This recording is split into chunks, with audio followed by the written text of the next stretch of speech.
आदरणीय अध्यक्ष महोदय, यहाँ पर यूटीटी रोड और ट्रेन शॉप के साथियों,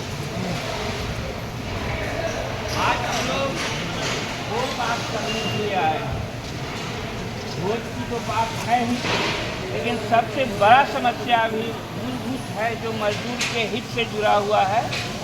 वो सवाल है कि 259/19 जो बहुत संघर्ष के बाद हम लोग हासिल किए, लगभग इससे 3000 कर्मचारी को लाभ मिलेगा, क्योंकि एक ऐसा स्कीम था कि इसमें बहुत कम लोग को मिल पाया था। और जब ये जानकारी मिला तो उसके लिए हम लोग यहाँ से लेके डीएम तक और डीएम से लेके रेलवे बोर्ड तक लड़े और एक मौका हम लोगों ने मांगा और रेल मंत्रालय मजबूर हुआ, एक मौका हमको दिया गया। ऑप्शन भर के हम लोग दिए हैं, अभी 50% काम ही हुआ है। जहाँ भी जाते हैं सब साथी ये बोलते हैं कि हमारा एरियर नहीं मिला है, अभी हमारा पे रिवीजन करके नहीं दिया है। तो हम सब ऑफिस बेरर को ये रिक्वेस्ट करते हैं कि ऐसे सारे कर्मचारी से आप लिस्ट में और 259/19 का जो भी काम बाकी है उसको हमको पूरा करना है। दूसरा सवाल है जो अहम महत्वपूर्ण घटना है, वो है कि फरवरी माह से हमारा प्रमोशन रुका हुआ है। प्रमोशन क्यों रुका हुआ है? क्योंकि मैनेजमेंट के द्वारा, प्रशासन के द्वारा एक बहुत ज़बरदस्त गलती किया गया। उस समय डीजल का काम बंद हो गया था, तो ये जो पोस्ट सरप्लस हुआ, सरप्लस पोस्ट को एक जगह रखना था, एक सीनियरिटी बनाना था। जो लोग पुराने लोग हैं वो जानते होंगे कि भाई वेल्डर सी, फिटर सी, फिटर आर का जो जन्म हुआ वो किस लिए हुआ था? इसलिए हुआ था कि जब ढलाई घर का पोस्ट सरप्लस हुआ, स्टीम इंजन का पोस्ट सरप्लस हुआ तो एक जगह रख दिया गया। लेकिन यहाँ क्या किया कि ऑन रोल आदमी को वहीं रहने दिया गया डीजल शॉप में, और उनके सेंशन पोस्ट को दूसरे जगह मर्ज कर दिया गया। मर्ज करने के बाद फिटर का सेंशन स्ट्रेंथ बढ़ा दिया गया, उनका प्रमोशन दे भी दिया गया। डीजल का जब हम लोग प्रमोशन खोजे, बातचीत किए, डीजल का लोग हमारा घेराव किया, तब प्रशासन देखा कि हमसे ये भूल हुआ, ये हम किए हैं। तो किए हैं तो कैसे किए हैं? फिर हम लोग रूलिंग लगा के दिए कि उनके पोस्ट को सेपरेट रखना था। तब बात हुआ कि हल कैसे हो, डीजल का भी फायदा हो जाए, जो फाइनल मेरा बना हुआ है उसको भी कैसे प्रमोशन मिल जाए। तो सब हिसाब किताब देखने के बाद ट्रेन मर्ज किया गया और बोला गया कि अगर ट्रेन मर्ज कर दिया जाएगा तो सारे फाइनल के लोगों को भी प्रमोशन मिल जाएगा, और जो डीजल को 10-12 आदमी को लॉस हुआ है, रिटायर कर दिया है, तो ठीक है, बाकी आ जाएगा, उन लोगों का भी प्रमोशन हो जाएगा। 25 अप्रैल तक का अगर हम लोग लेते, एक भी फाइनल का आदमी बचता नहीं। लेकिन जैसे ट्रेड मर्जर हुआ, एस विजय जो यहाँ के CWM सर थे उनका ट्रांसफर हो गया, उसके बाद आज डिप्टी CPO या रेल प्रशासन जो बोलिए, ये लोग एक मजाक बना दिया है। परमिशन देने के लिए तैयार नहीं था, तब हम लोगों ने एक चिट्ठी, एक लेटर लिखा कि भाई अब मेरे पास कोई विकल्प नहीं है कि भाई अब आपके खिलाफ हमको संघर्ष करना होगा, इतने लोगों का लॉस हम लोग सहन नहीं कर सकते हैं। कहाँ भूख हड़ताल करेंगे? तो हम इसकी CPO के चैम्बर के सामने करेंगे, दोनों साइड रख देंगे ताकि आप गेट से बाहर नहीं निकल सकते। आपको जाना होगा तो हमारे धरना स्थल से ही जाके गुजरना होगा। ये जब चिट्ठी हम लोग दे दिए, तब प्रशासन हम लोगों को बुलाया और बोला कि भाई इसमें हम क्या करें नहीं करें, जो गलती हुआ है तमाम बात को हम सीपीओ के पास भेज देते हैं और जो सीपीओ के गाइडलाइन मिलेगा वो हम लोग करेंगे। यह एक मौका हमको दीजिए, कुछ समय का बात दीजिए, टाइम दीजिए। ये हमारा CWM सर ये बात हम लोगों से रिक्वेस्ट की, तो रोज़ काम कराना है करना है, तो CWM सर का ये बात हम लोग माने और एक कदम पीछे हटे। आज तक प्रमोशन का घोषणा, आज तक सीपीओ का कोई लेटर आया है कि नहीं आया है, ये प्रशासन बताने के लिए तैयार नहीं है। और सीपीओ के पास स्पेशल हम लोग जाके जनरल सेक्रेटरी से मिले थे, के साथ जाके मिले थे और बोले थे कि जल्दी से जल्दी आप भिजवा दीजिए। मजबूर होकर इधर फिर हम चिट्ठी दिए हैं कि भाई मेरे पास अब कोई विकल्प नहीं है, अगर दिसंबर के पहले हमको प्रमोशन नहीं दिलाते हैं तो एक इंक्रीमेंट का सबका लॉस हो जाएगा, ये आप सोच लीजिए। इसलिए हम 18 तारीख को फिर से बाहर में, अगर आचार संहिता लागू है तो हम बाहर में धरना देंगे। कल फिर हमको बुला के बोला गया कि आप धरना कैसे दे सकते हैं, जो चुनाव में मॉडलिटी जो फिक्स है उसमें ये बात दिया गया है कि अभी आप 4 तारीख तक नहीं, 4, 5, 6 और काउंटिंग है 12 तक आप धरना नहीं दे सकते हैं, ये मॉडलिटी में है और वो हमको भेजा है। इस पर अभी डिस्कशन चल रहा है, हम DS से बात कर रहे हैं। अगर ऐसा नहीं हुआ तब भी हम 50 आदमी मिलकर उनको ज्ञापन देंगे जाके उस दिन, जो भी आज ऑफिस बेयर का इमरजेंसी मीटिंग रखे हैं इसी सवाल पर, प्रमोशन के सवाल पर, कि जब प्रशासन बोल रहा है आचार संहिता का बात है तो इसमें हमको क्या डिसीजन लेना चाहिए। लेकिन जो भी डिसीजन है 5 तारीख के बाद हम फ्री हो जाते हैं। अब फ्री हो जाएंगे तो 15 दिसंबर के अंदर सबका पोस्टिंग करना, फिर प्रमोशन देना ही नहीं। अगर पोस्टिंग नहीं होता है तो हम लोग आज ऑफिस बेयर के मीटिंग में फैसला लेंगे कि हम लोग सीधा भूख हड़ताल पर अनिश्चित काल के लिए चले जाएंगे और एक 3 नंबर गेट पर बैठेंगे और आप लोग से रिक्वेस्ट करेंगे कि हमारा जब तक पोस्टिंग नहीं दे आप लोग 11 से 12 हम लोग को खाली मनोबल बढ़ाने के लिए पहुँचिए और ये काम हम लोग करा के रहेंगे। कोई भी हालत में हम बर्दाश्त नहीं करेंगे कि हमारे कर्मचारी भाई का एक इंक्रीमेंट लॉस हो जाए। जो भी फाइनल में है उनका और जो डीजल वाले का लॉस हो रहा है उनका, सबका एक साथ प्रमोशन 15 दिसंबर के पहले आपको देना होगा। ये अल्टीमेटम हम 18 तारीख को या 19 तारीख को GS के साथ जाके उनको दे देंगे। ये हम लोगों का कार्यक्रम है। आज ऑफिस बेयर का बैठक है, उसके बाद भी आपको सूचना करेंगे। अगर कोई रास्ता बनता है कि नहीं धरना हम देंगे ही, तब भी आपके पास हम आएंगे कि धरना में विशाल संख्या में जाएं, ताकि ये जो रेल प्रशासन आज मनमानी कर रहा है ये नहीं कर सके। दूसरा बात आ रहे हैं कि ये सारी खबर हम GS को भी दे दिए। हमारा GS आ रहे हैं 19 तारीख, उनका प्रोग्राम है शॉप विजिट का। शॉप विजिट हम क्यों उनको करवाना चाह रहे हैं, डायरेक्ट आप लोगों से क्यों मिलवाना चाह रहे हैं, उसका एक मकसद क्या है कि अगर 33% से कम इंसेंटिव हमारे कारखाना को मिल रहा है तो हमारा पोस्ट सरेंडर करने से कोई नहीं रोक सकता। इसका मतलब आपका कारखाना सरप्लस है, आपका अभी बैठ के जाता है। और ये हुआ है वैगन डिपार्टमेंट के कारण नहीं गलती, ये वैगन में तो काम हो रहा है, हम लोग इंसेंटिव दे रहे हैं, वहाँ भी इंसेंटिव कम करने का कोशिश कर रहा है। जहाँ भी 33% से इंसेंटिव कम हो रहा है, समझिए पोस्ट कटलमेंट करने का चाल है। तो ट्रेन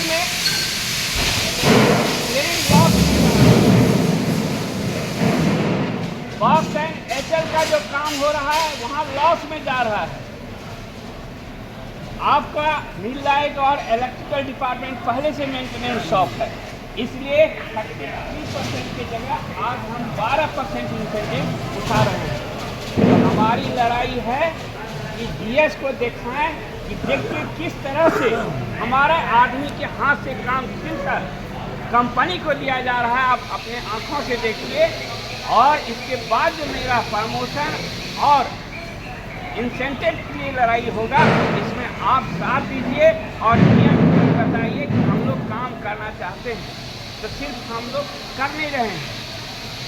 जो जमालपुर जैक का काम यहाँ से चला गया था कंपनी के हाथ में, उसको वापस लाए। आज एमसीटीआर को पर्याप्त लोड मिला और उम्मीद करते हैं 1-2 महीना में 40% इंसेंटिव तक चला जाएगा। लेकिन वहाँ भी एक चाल चल रहा है, वो चाल चल रहा है कि उसको पूरा मटेरियल नहीं देता, क्योंकि पहले सारा पार्ट पुर्जा हम लोग जमालपुर कारखाना में बनाते थे, कच्चा माल लाते थे। लेकिन आज प्रशासन क्या कर रहा है कि नहीं, हम लोग पार्ट पुर्जा बना के करेंगे, आप फ्री कीजिए। 4 गो पार्ट की जगह 1 पार्ट नहीं खरीद रहा है। ये कंपनी रेल को हाँपने के लिए जो चाल है ये चल रहा है। ये बात उनको आंखों पर हम लोग दिखाएंगे, उनको विजिट करवाएंगे। दूसरा बात है कि बॉक्स एंड एचएल में हम लोग एयर ब्रेक का काम मांगे थे। एयर ब्रेक का काम जब मांगे, आइए इधर आइए, यहाँ आइए, आ जाइए। एयर ब्रेक का काम हम लोग मांगे, पहले हम लोग एयर ब्रेक का काम, ठीक है बेटी कोई बात नहीं, वो आ जाए। एयर ब्रेक का काम हम लोग मांगे, प्रशासन बैक कर गया। ईएनएम में हम लोग एजेंडा बनाए कि हम घास काटेंगे और प्राइवेट कंपनी काम करेगा, ये बर्दाश्त नहीं होगा। वो सेंटर हम बर्दाश्त नहीं कर सकते हैं। बीएलसी में हमको काम आप दीजिए। इसका परिणाम निकला कि आज तैयार हो गया, लेकिन बहुत सारा सुपरवाइजर कर रहा है कि हाँ एयर ब्रेक का काम ज़्यादा कठिन है, हम नहीं करेंगे। ये सुपरवाइजर को भी समझाना होगा कि आज विद्युत इंजन का लोड हम क्यों मांग रहे हैं इसलिए। और एआईआरएफ के महामंत्री को भी बुलाया और वो लोड लिए। उसका कारण है कि अगर विद्युत इंजन का लोड मिलता तो एक डिप्टी, एक डब्ल्यूएम, एक एडब्ल्यूएम, 35 एसएससी, 350 हमारा आर्टिजन और ग्रुप डी कर्मचारी का पोस्ट सेंक्शन होता, यानी ये कारखाना बड़ा होता। लोड मांगने का मतलब ये है, आज हम लोग हर सिलेंडर में 1 व्हीलर टावर कार का लोड मांगे और 175 टन ट्रेन का लोड मांग रहे हैं। 1 व्हीलर टावर कार का लोड आ गया, लेकिन कर क्या रहा है, वो ट्रेन का स्टाफ बैठ के जाएगा और एक व्हीलर का काम करेगा कौन? 1 व्हीलर का काम करेगा ठेकेदार, कंपनी। ये है निजीकरण। इसके खिलाफ में आपको तैयार रहना होगा। जो लड़ाई हम लोग शुरू किए हैं उसको अंजाम तक पहुंचाना पड़ेगा। और ये बात कोई दूसरा नहीं करेगा, ये बात हम सीएम को बताने आए हैं। क्योंकि जो लड़ाई हम लोग विद्युत इंजन के लिए, लोड के लिए, हर अपने काम के लिए 40% कम से कम हमको इंसेंटिव मिले, इसके लिए जो हम लोग शुरू किए हैं वो काम हम लोग को करना होगा। दूसरा बड़ा मांग पूरा आपका हो रहा है कि जैसे 1 व्हीलर का काम पूरा हुआ, वैसे हम लोग कटिंग, क्लीनिंग, शॉप का काम हम लोग पूरा करने का बात होती है। और वो डिमांड हर सीएम का आप देख लीजिए था और वो साकार हुआ। सीएम के पास भी हम लोग जब यहाँ सीएम दिल्ली में आए, वहाँ भी उठाया। आज कटिंग क्लीनिंग शॉप बनने जा रहा है। अगर ये काम सक्सेस हो जाता है, वहाँ कटिंग लगता है, सिर्फ गैस लाइन पहुँचाना है, उसके बाद वो उद्घाटन हो जाएगा, तो 3 कोना कचरा का काम हमारा चालू हो जाएगा। तो कई ऐसी समस्या है जिससे हम जुड़ रहे हैं। वो मेन समस्या है, हम लोड की समस्या के लिए जुड़ रहे हैं और बचाने के सवाल का हम लोग साथ में आर्थिक हालत सुधारना चाहते हैं। तो वो बड़ा रैली निकालेंगे। अब बड़ा रैली निकाल के वहाँ पर हम लोग का जीएस का एक भाषण होगा। हम चाहते हैं कि पूरा कारखाना का लोग आप लोग चलिए और जीएस का भाषण सुनिए। जीएस बहुत अच्छी तरह से बताएंगे कि आज रेलवे बोर्ड में क्या चल रहा है, आज जोनल स्तर पर क्या चल रहा है, रेल पर क्या खतरा है, और वर्कशॉप स्तर पर जो खतरा है वो आपसे हमको बात लगातार कर ही रहे हैं और बता रहा है कि हम लोग करने जा रहे हैं। तो जीएस का बात हम लोग सुनेंगे और फिर उसी समय आज हम अपने ऑफिस वगैरह में रखेंगे कि अगर खाना नहीं देने दिया हमको प्रशासन तो उसी समय शासन खत्म होगा। जीएस के साथ हम लोग CWM को ज्ञापन देंगे कि प्रमोशन जल्दी से जल्दी आप लागू कीजिए इस महीना, नहीं तो हम भूख हड़ताल पर जाएंगे। इसके लिए हम जिम्मेवार नहीं होंगे। शांति भंग होगा तो हमारा दोष नहीं होगा, हमारे संगठन का दोष नहीं होगा, ये दोष आपका होगा। इतना दिन से आप समस्या हल नहीं कर पा रहे हैं, ये बर्दाश्त हम लोग नहीं करेंगे। वो जीएस के साथ प्रमोशन के सवाल पर हम लोग ज्ञापन देंगे जो भी बात होगा।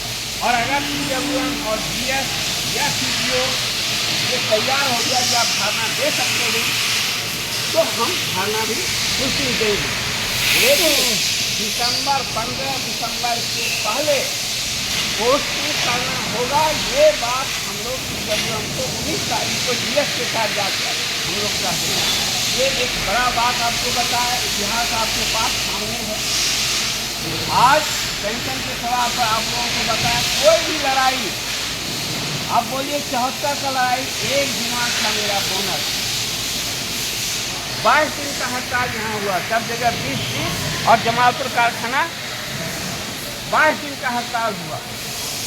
जितने लोग यहाँ पर नेता थे सबका रिमूवल पुलिस जाके चिपका दिया। कहाँ? घर पर। और पुलिस को कौन ले गया? तो ERMC का लोग ले गया, चाहे रामजीवन मंडल के घर पर हो या कहीं भी हो। हमारे नेताओं अरेस्ट किया, यातना किया, हड़ताल टूट गई, हजारों लोगों का नौकरी चला गया। लेकिन सरकार को AIRF बदल दिया, जेपी मूवमेंट हुआ और हमारे प्रिय नेता मधुसूदन बसे रेल मिनिस्टर बने। हजारों आदमी का नौकरी वापस हुआ और पूरा एरियर के साथ किसी तरह का सीनियरिटी का लॉस नहीं हुआ और हम लोगों को वापस किया, फ्री चौधरी बोनस दिया। तो हर लड़ाई हम लोग लड़ते हैं। आज 48 घंटा का लड़ाई अगर हम लोग हार जाते हो तो क्या होता कि ये जो 3 घंटा ज़्यादा बचता एक आदमी पर, तो बोलिए इंसेंटिव हम लोग को 1 पैसा मिलता और पोस्ट सरेंडर करता। ये 48 घंटा का मामला भी पोस्ट सरेंडर से जुड़ा हुआ है साथी। इसलिए हम एक बात आपसे कहेंगे, अपनी ताकत से एक बात जरूर है कि जैसे आपका स्किल डेवलप होते होते टाइम लगता है, वैसे नेता को डेवलप करते करते भी हम लोग एक टाइम लग जाता है। इसमें काम हमारा कुछ कम हो सकता है, ज़्यादा हो सकता है, लेकिन हमेशा मजदूर के हित में AIRF ईस्टर्न रेलवे मेंस नियम खड़ा है। देखिए, पेंशन के सवाल में EPF के सवाल पर कई बार तक यूनिवर्सिटी आपको कुछ भी बोल दे, लेकिन एक बात हम बोलेंगे, इसमें मुख्य 2 गड़बड़ी रह गया। 50% जो हमको दिया है पेंशन, हम उनके समर्थक। हमारा यही डिमांड था, पुराना पेंशन ओल्ड पेंशन स्कीम में भी 50% है। हम बोले थे फैमिली पेंशन का प्रावधान नहीं है, वो प्रावधान हमको देना होगा और मिनिमम पेंशन फिक्स करना है विथ DA। इतना काम सरकार माना है। जो काम नहीं माना है वो है जो कंट्रीब्यूशन हम देते हैं 10%, वो हम नहीं देंगे, वो विथ इंटरेस्ट हमको वापस करना होगा। ये मेरा डिमांड है और इसकी लड़ाई हम लड़ेंगे। इसका मतलब नहीं है कि हम 50% पेंशन को छोड़ देंगे। ये एकदम साफ साफ आप लोग जान लीजिए। मेरा मानना है कि एकदम हमको 10% जो देते हैं वो PF के क्रय करो, विथ इंटरेस्ट हमको वापस करो। ये मेरा पहला डिमांड है। दूसरा बात है कि पेंशन पीरियड 25 साल जो शुरू किया, ये गलत है। ओपीएस में 20 साल है, मेरा 20 साल नौकरी हुआ, पूरा पेंशन देना होगा। ये दो बड़ी कमी है, बाकी बजट के बाद होगा। ये दोनों AIR लड़ेगा और आप लोग एकता बात रहेंगे, जीतेंगे। किसी के धन जाल में आप लोग नहीं फंसेंगे। हड़ताल भी हम ही लोग किए हैं, कुर्बानी भी हम ही लोग दिए हैं। जो लोग यहाँ आए उनको पूछिए कि आपका TRMC NFIR का लोग कितना लोग विक्टिमाइज हुआ है बता दो, कितना लोग पुलिस के गोली से शहीद हुआ है बता दो, CRPF के लोग कितना लोग आप लोग शहीद हुए हैं आप बता दीजिए, कितने लोगों का नौकरी दिया है मजदूर इसमें बता दीजिए। और ये 48 घंटा जो हुआ या 259/19 आया या कचरा के सवाल पर या जो बात है रजिस्टर्ड ट्रेड यूनियन की हम हैं तो निजी के खिलाफ हमने लड़ेंगे।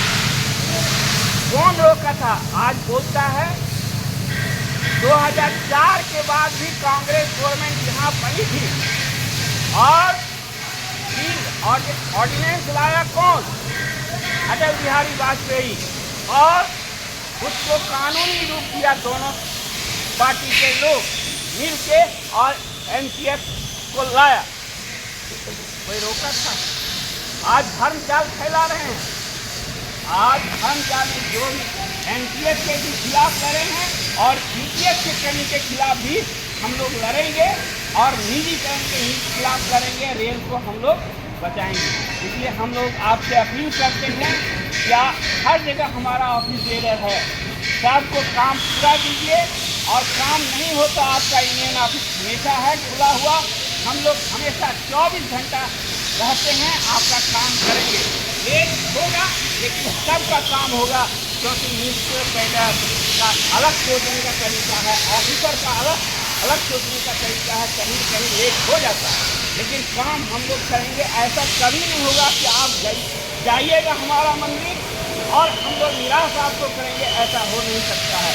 फिर एक बार हम अपील करेंगे कि देखिए मॉडलिटी में 30% वोट है, जिसमें हमको मान्यता वोट पोल का 30%, कितना वोट है उसका 30%, उतना वोट आप हमको जरूर दीजिएगा, ये हमको भरोसा है, हमको मान्यता मिलेगा। लेकिन जो लोग आज दुकान चला रहा है, अगर आप 100% इधर मूवमेंट नहीं कीजिएगा, उसको 0 पर नहीं ले जाइएगा तो दलाली करने का उनको मौका मिल जाता है। अगले बार खाली हमको 48% वोट आप दिए, यहाँ 73% वोट दिए, सिर्फ 250 वोट नहीं देते कांग्रेस को तो उनको मान्यता नहीं मिलता और दलाली नहीं करता। पूरा ईमानदारी के साथ, पूरा जद्दोजहद के साथ लोग आपके लिए काम कर रहे हैं।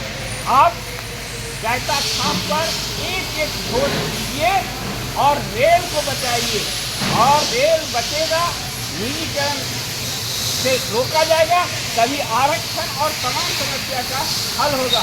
अगर ये निजी सेक्टर में चला जाएगा तो न SC/ST को फायदा होगा, न OBC को फायदा होगा, नहीं जनरल लोग को फायदा होगा, न बेरोजगार युवा को फायदा होगा। यहाँ चाहता है गवर्नमेंट कि आज जो आपका सैलरी बढ़ा पे कमीशन की वजह से ये सैलरी समाप्त हो जाए और ऐसा मजदूर पैदा हो जो 300 रुपया पर यहाँ काम करने के लिए आए।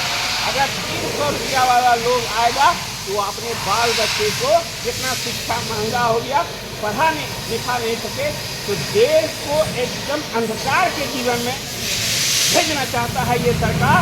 और AIR चाहता है बेरोजगारों के लिए लड़ें, SC/ST के लिए लड़ें, OBC के लिए लड़ें और भारत की जनता के लिए लड़ें।